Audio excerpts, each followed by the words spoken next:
2025 was an exciting year for cars with over 20 new launches and refresh models for the Indian car market. And the excitement isn't over for 2026 with multiple new models, refreshes, the return of an iconic nameplate, and a premium brand from an Indian automaker no less. What's in store? Let's find out. Before we begin, here's a reminder to hit those like, share and subscribe buttons and also that bell icon to be notified the instant we put out a new video. And you can find out about each of these cars that we're talking about in the video today in our upcoming section, the link to which is in the description below.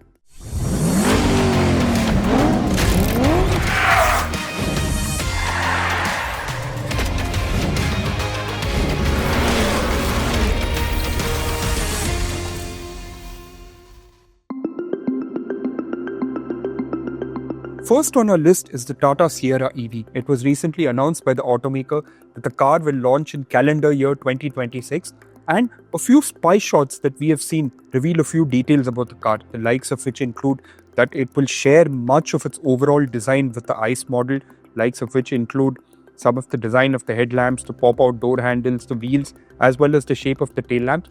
And this is also expected to include the feature list with things like the triple screen layout, level 2 ADAS, as well as the design of the interiors. But it's expected to take its powertrain options from the Curve EV and will be positioned above the Curve EV in Tata's lineup.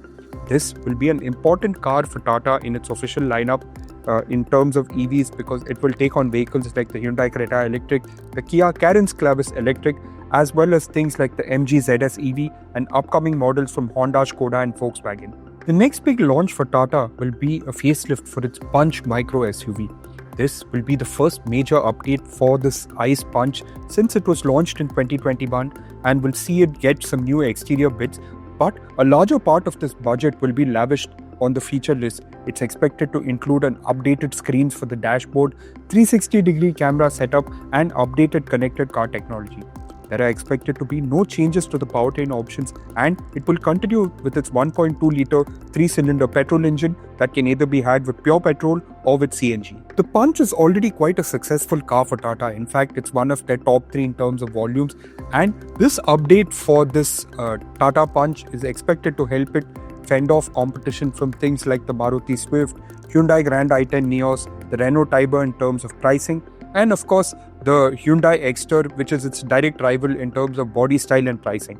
Tata's big hitter for 2026 will be its Avinya chain. It recently announced that Avinya will be spun off into a separate brand and will have its own sales and showroom points. This is an expected strategy considering Tata already sells its ICE and EV vehicles in separate showrooms and sales network. The vehicle that will headline this Avinya chain will be the production-ready version of the X concept that was shown at the 2025 Bharat Mobility Expo. Tata has also confirmed that it will have a phygital approach to selling its cars from the Avinya chain. This means it will have physical locations but will have a larger concentration of its services online, combining both for the sales experience. Tata joins Hyundai in venturing into the premium segment. Hyundai will of course bring Genesis that will arrive here in 2027. Alongside the ICE Punch facelift, Tata will also introduce a facelift for the Punch EV. This is expected to follow along the lines of whatever is being offered to the ICE model in terms of features, design and layout. But there will be no changes to the powertrain, and it will continue with its 25 kWh and 35 kWh battery pack. The final 2 cars that will come from Tata in terms of launches for 2026 are expected to be the Safari EV and a facelift for the Nexon.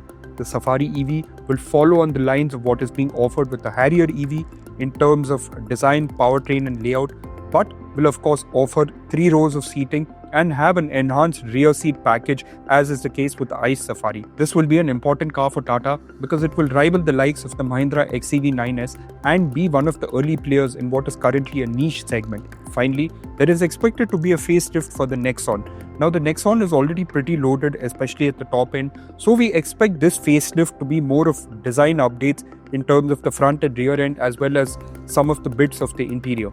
There are expected to be no changes in the powertrain options, which means 2 petrol engines and 1 diesel engine, and one of the petrol engine also gets a CNG option.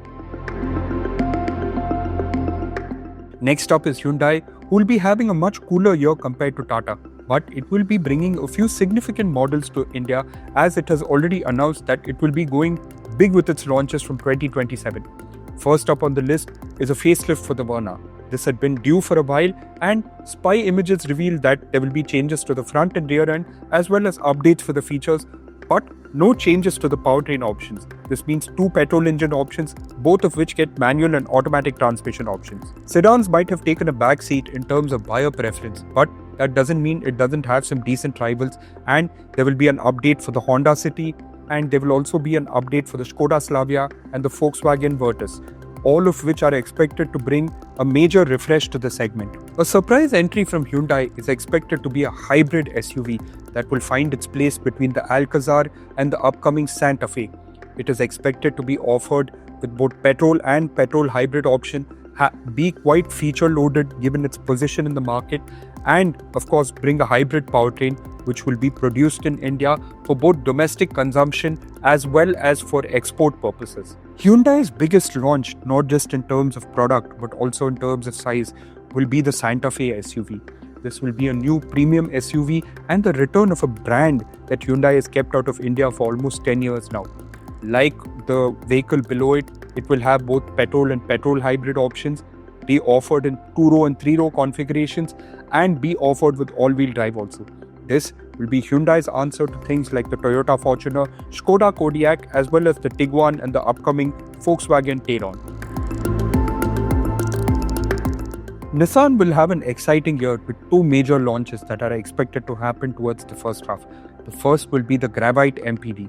Now, the Gravite is based on the Renault Triber and is its sister model. It will have the same engine, same features, but a different design to separate both cars. Nissan has already announced that the car will be revealed in January 2026 and sales are expected to begin by March 2026. This will be an important car for Nissan as it will be their second model in the sub 10 lakh segment and is expected to give them much needed volumes and also add to whatever the Magnite is offering. While the Gravite might be Nissan's second volume model for India, its most important launch for 2026 will be the Tekton C SUV. This is a sister car to the Renault Duster. It will offer the same kind of features, design and spacing, but with a Nissan design inspired partly by its petrol SUV. This will be a very important car for Nissan as it will bring them into competition with things like the Hyundai Creta, Kia Seltos, Honda Elevate, and of course the Maruti Victoris and Grand Vitara. Renault's main car for 2026 will be the Duster SUV. It's the return of an iconic brand almost 5 years after Renault discontinued the previous version in India, and will be a very important vehicle for them as it will be their rival to things like the Hyundai Creta, Kia Seltos and the Maruti Victoris.